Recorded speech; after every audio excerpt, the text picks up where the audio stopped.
Halo, assalamualaikum warahmatullahi taala wabarakatuh. 107,7 FM Voice of Borneo terakan di udara kita.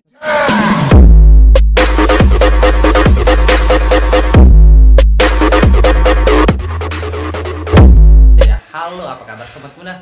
Nah, kali ini tentunya saya tidak sendiri di acara Bisa Kita kali ini atau Bincang Santai.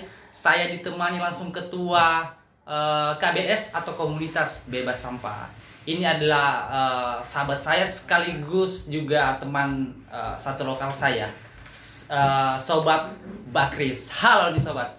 Halo. Apa kabarnya untuk hari ini nih? Alhamdulillah untuk kabar ini sangat baik sekali.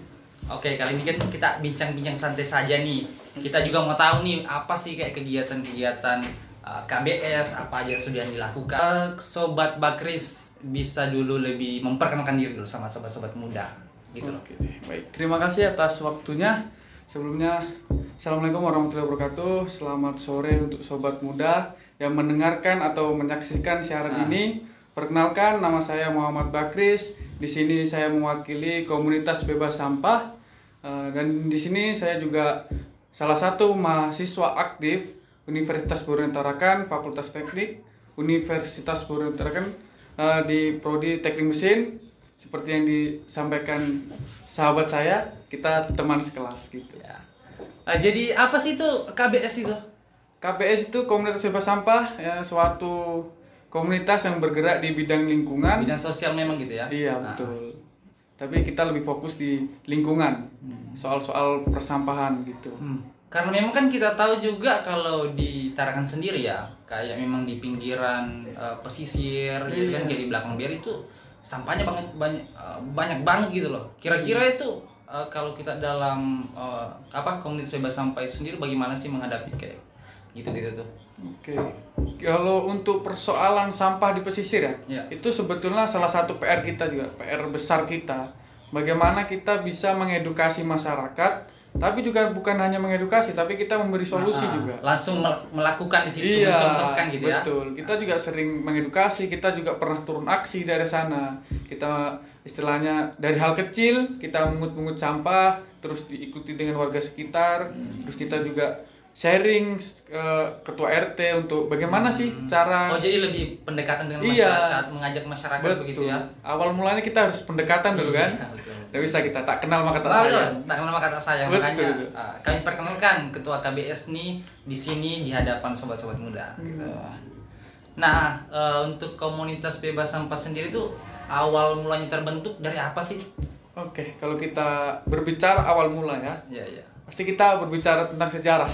Iya, betul. Nah, kebetulan di sini nih saya bukan salah satu founder ya, bukan salah satu pendiri, tapi kurang dipercayakan gitu ya. Tapi kurang lebihnya saya tahu lah bagaimana sejarahnya KBS.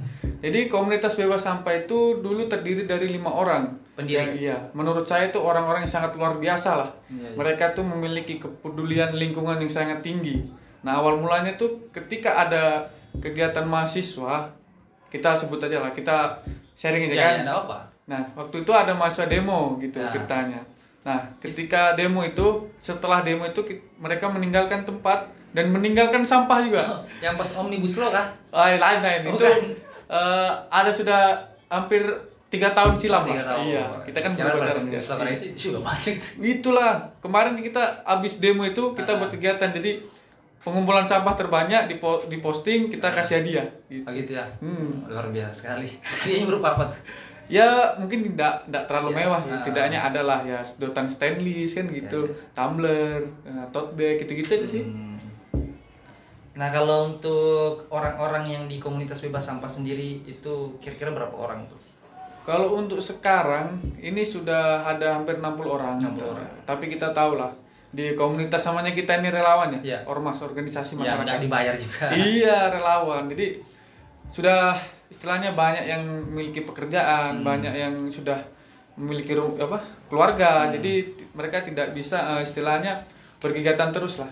Jadi untuk yang aktif di komunitas kita ini mungkin sekitar ya 20 sampai 25 orang sih gitu.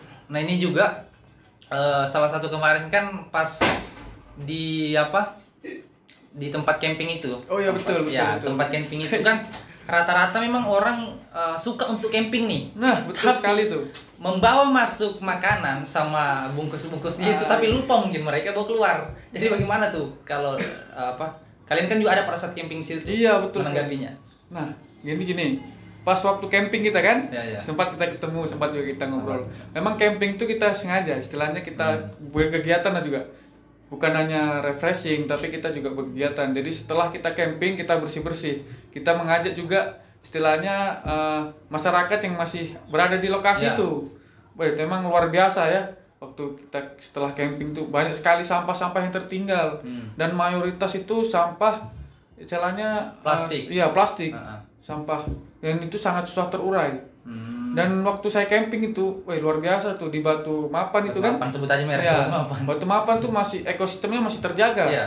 Bahkan banyak babi hutan dari keterangan warga sekitar kan, kita sempat juga datang ke warga sekitar, banyak babi hutan dan bahkan masih ada monyet ekor panjang. Nah, itu harusnya kita jaga. Kita bisa menikmati alam tapi jangan merusak alam Merusaknya. gitu. Iya. Kalau kita memang mencintai alam ya jangan kita rusak gitu. Nah, betul itu. Karena sukanya camping di alam. Tapi pas camping di alam meninggalkan sebuah Wah. sisa, itu sampah. Betul sekali. Nah, ya untuk ini nih, untuk teman-teman yang misalnya yang suka camping di Batu Mapan atau mungkin di di hutan-hutan gitu ya, janganlah kita rusak ekosistem mereka gitu loh. Biarkanlah kita hidup saling bersanding gitu. Betul sekali. Ya. Nah, dari apa sih tujuan dari KBS ini didirikan? Oke, kalau kita berbicara tujuan awal ya, Ya. tujuan awal ya, kita berbicara sejarah lagi nih. Ya. Jadi tujuan awalnya 5 orang ini mendirikan komunitas bebas sampah itu ingin mengedukasi masyarakat akan pentingnya menjaga lingkungan gitu, terutama lingkungan istilahnya pesisir, terus apalagi kita ini Tarakan ya, terkenal dengan daerah pesisir kan. Nah itu, jadi kita nih istilahnya penyumbang sampah di laut terbesar. Terbesar ya. Iya, bukan terbesar sih. Istilahnya paling dominan kita lah, karena kita tinggal di daerah pesisir kan. Dan Indonesia itu penyumbang kedua sampah di laut iya. setelah Cina. Nah, betul sekali. Makanya kayak butuh kesadaran diri gitu kita kan. Betul Makanya hadirnya komunitas sampah ini, bebas sampah ini, semoga lebih kayak kita sebagai pemuda-pemudanya juga ini kayak lebih prihatin lah terhadap ekosistem kita, terhadap lingkungan kita, apalagi terhadap laut yang memang mayoritas atau yang terbesar di Indonesia itu memang laut ya, 70% gitu.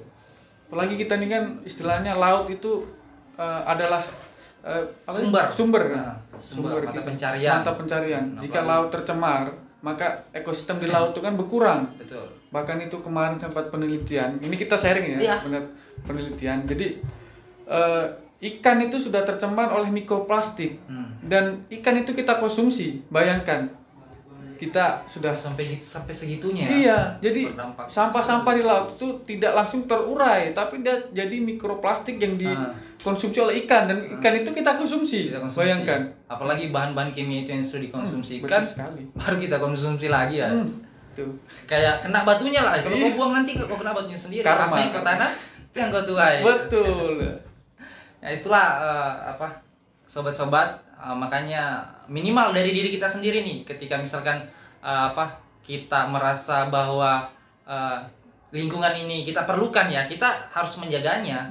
Betul. Ya. Nah, lanjut nih, sudah berapa lama KBS ini berdiri atau ada? Kalau KBS berdiri ini sudah hampir 4 tahun ya. 4 awal tahun ya. mulanya tuh tahun 2018. 2018. Ya, awal tahun 2018 saya masuk itu awal 2019 ya. Saya masuk nih ya sekedar kita lihat story awalnya. Iya. Lihat story kok ada Mungkin kegiatan tergerak juga iya, gitu ya. kegiatan yang sangat menarik. Jadi kegiatan pertama saya di KBS nih kegiatan KBS Go to School. Jadi sekolah ke sekolah gitu. Jadi kegiatan dari SD, TK, karena memang dulu target kita tuh istilahnya dari dini kan. Iya. Kita mendidik dari dini untuk menjaga lingkungan. Kalau dari sudah dewasa kan susah kita arahkan gitu. Makanya kita dari ini sekolah ke sekolah, dan itu kegiatan menurut saya sangat luar biasa. Karena mereka kaum milenial nih, kaum milenial dia sangat antusias untuk ya inilah mengurangi limbah plastik dengan kegiatan pembuatan ekobrik dulu. KBS Go to School, pembuatan ekobrik dari sekolah-sekolah, dibuat meja, kursi gitu. Itu dibatasi kayak itu ya kalau misalkan kita mau masuk nih komunitas ini, atau ada memang open recruitment-nya khusus per tahun apa atau bagaimana tuh? Oh gini ya, untuk open recruitment ya. Ya. Open recruitment sih kita sekarang ini lebih tahun per tahun sih, karena apa, kita istilahnya kegiatan kita ini masih monoton lah, kita terus terang aja, kegiatan kita masih monoton, kegiatan kita sekedar ya edukasi, sosialisasi, mungkin kadang kita turun aksi juga, tapi kita belum dapat nih suatu solusi. Ya, suatu solusi. Kita berkegiatan, kadang tuh kita pernah berkegiatan, jadi kita pernah istilahnya door to door, rumah ke rumah. Iya, jadi kita imbau masyarakat untuk pilah sampah dari rumah. Nah, setelah mereka memilah nih, mereka bingung, panggil kita lagi, Mas ini sampah nih mau diamanain, sudah saya pilah ini. Nah, kita arahkan ke bank sampah, tapi bank sampah kan jauh. Nah, dengan harga sampah yang murah itu, masyarakat tuh kayak merasa, apa sih ini? Sudah jauh, capek ngumpulinnya, murah lagi ya. Itu kita belum dapat solusi. Itu kan bank sampah di mana sih dia? Bank sampah sebetulnya banyak sekali di Tarakan. Di Kampung 6 di bawah sini ketika mau ke kampus kita tuh kan. Terus di Kampung 4 juga ada, di Juwata sudah ada, karena itu program pemerintah. Oh, itu memang per kilonya dibeli berapa gitu? Untuk kita botol ya. Botol gitu. Ya, kita tahu lah kalau botol besar tuh kita bisa buat petani rumput laut kan, itu lumayan harganya. Tapi setelah dipakai sekali atau 2 kali, itu juga dibuang ke laut loh. Nah, itu yang jadi permasalahan. Itu yang jadi permasalahan. Jadi gini, kemarin tuh juga dari Universitas Purwo Tarakan Teknik Mesin, para dosen itu sudah istilahnya pengabdian masyarakat dosen itu membuat suatu alat, yaitu penggiling pecacah limbah plastik tuh. Mudah-mudahan itu bisa menjadi suatu solusi lah. Kita nanti kedepannya ingin berkolaborasi lah. Tapi kan juga ada inovasi yang ditarakan sebuah kayak dia buat bahan bakar gitu dari plastik. Oh iya, betul, itu bank sampah di kalau tidak salah Karanganyar tuh. Karanganyar tuh ya. Di belakang Pasar Buser tuh luar biasa orangnya tuh. Walaupun dia sudah sepuh ya, tapi pemikirannya, patut dicontoh nih untuk kaum milenial nih, gitu. Terutama untuk diri saya sendiri lah. Sangat inovatif sekali. Jadi beliau tuh membuat alat, jadi dari sampah plastik nih diubah menjadi bahan bakar. Itu solar ya gitu kan. Terus minyak tanah, tapi ada kendala sih. Aku sharing sama beliau. Kendala itu pernah ketemu nih? Iya, sempat kita sharing juga, sempat kita kunjungan ke sana. Jadi kendalanya itu kan kalau bahan bakar tuh pasti memiliki nilai oktan kan? Nah, itu yang kurang, nilai oktannya kurang. Ketika dipakai di motor, pasti motornya tuh yang apalagi motor yang injeksi nih. Waduh, pasti berapa bulan pemakaian injeksinya ganti. Gitu. Itu masih jadi permasalahan. Jadi belum ada solusi untuk itu. Tapi kalau misalkan di kayak minyak tanah begitu bisa aja gitu. Iya, bisa aja. Kalau buat ya istilahnya bakar-bakar atau apa bisa aja. Tapi itu kan masih satu tempat tuh kan? Maksudnya belum ada lagi yang buat lagi inovasi itu. Iya betul, tadi itulah persoalan kita nih sebagai kaum milenial harusnya bisa mencari solusi lah. Kita bersinergi bersama lah. Ya harusnya emang gitu. Kita cari solusinya sama-sama. Kita ayo mengedukasi masyarakat juga sama-sama gitu. Itu yang di dalam KBS itu sih orang-orangnya siapa saja tuh? Apakah ada anak SMA atau memang orang kuliah aja atau bagaimana sih? Kalau kita di KBS ya, kita kan bentuknya relawan. Ya, relawan. Jadi siapa aja bisa masuk. Kita istilahnya friendly. Kita berteman sama siapa aja, ya kan? Kita ketika open recruitment kita tidak membatasi. Kita tidak membatasi mau itu mahasiswa, terus masyarakat yang sudah bekerja atau SMA. Pemuda. Iya. Kita aja kok. Maka yang penting kayak nilai sosialnya itu atau memang hatinya itu mau bergerak gitu ya. Betul itu. Karena kan relawan. Tanpa adanya kayak misalkan dikasih uang atau apa gitu, yang penting dari inisiasi hati lah. Betul sekali. Oke nih, ini kan masih sebuah komunitas nih. Apakah pernah ada kayak inisiatif membentuk organisasi? Karena organisasi kan kayak ke struktur gitu dia. Ada strukturnya, ada ininya. Oh iya, jadi gini. Memang target kita tahun ini itu adalah membentuk suatu organisasi. Kita mengurus legalitas gitu. Jadi kita ini sudah berencana ingin menjadikan komunitas bebas sampah ini suatu organisasi. Jadi arah pergerakan kita ini jelas. Yang menaungi kita ini jelas, ya kan? Kalau kita sekedar komunitas itu apa sih? Sekedar sekumpulan orang yang memiliki tujuan yang sama kan gitu. kita cuma sekedar kumpul-kumpul memiliki kesukaan yang sama gitu kan. Laksanakan gitu. Kita kegiatannya gitu aja. Tapi kalau kita istilahnya membentuk suatu organisasi, kita punya istilahnya perlindungan hukum, badan hukum kan. Jadi ada. kita punya struktur juga. Jadi setiap struktur itu kita bisa fokus di bidangnya masing-masing gitu. Jadi pasti itu ada keinginan kita, ada keinginan Komunitas Bebas Sampah menjadi organisasi itu ada. Siapa sih orang yang partner paling hebatnya di dalam KBS? Kalau partner, kita bicara partner, semua tuh menurut saya di KBS itu adalah partner saya. Iya, karena kita tidak bisa berkegiatan cuma 1-2 orang. Kita berkegiatan pasti istilahnya butuh masa juga kan. Jadi semua itu adalah partner saya. Entah itu bukan hanya di KBS saja, saya rasa dari teman-teman milenial nih, ya kan, yang mungkin kita ya pernah berkegiatan bersama kan, itulah partner saya. Semua sih partner saya menurut saya. Ini kan nggak lama lagi kita kuliah offline nih, atau luring atau luar jaringan. Ada nggak sih kayak niat mau membawa ini ke kampus gitu untuk memperkenalkan KBS ini? Siapa tahu dari teman-teman mahasiswa atau dari dosen ada yang ingin bergabung gitu. Ya. Jadi gini, kemarin waktu saya habis istilahnya dilantik jadi ketua, kita open recruitment, dan alhamdulillah yang masuk itu rata-rata mahasiswa ya. Iya, jadi kemungkinan besar juga ketika kuliah offline kita buat kegiatan di kampus, itu pasti. Karena emang target kita ini kan kaum milenial. Betul. Entah itu mahasiswa atau siswa-siswi SMK, SMA, target kita kaum milenial gitu. Ada itu. Jadi ada niat gitu ya. Ada pastinya. Pasti.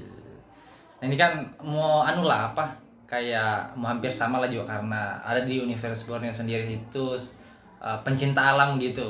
Iya. Apakah pernah gitu kolaborasi dengan IMPA? Sering. Kita beberapa kali kegiatan pernah kok, sama IMPA pernah. Bahkan kita setiap undangan kita pasti ngundang IMPA. Iya, pasti ada. Ketika kayak contohnya kegiatan di Amal, terus penanaman bakau, kita sering bertemu dengan teman-teman di IMPA gitu.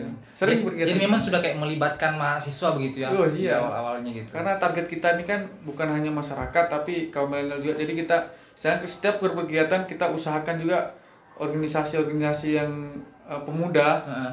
Ya, kita ajak juga. Kita ajak berkegiatan. Nah, karena biasanya yang memang mau bergerak itu ya pemuda. Ya, betul. Kan orang tua itu sebagai kayak penasehat aja gitu. Betul, penasehat kita, memberi kita ini begini. Nah, yang bergerak memang ya pemuda. Karena masih kuat gini loh, masih semangatnya. Pemuda itu serba bisa lah, tapi orang tua itu yang duluan kan istilahnya. Jadi kita butuh juga dukungan, butuh juga nasihat, kan.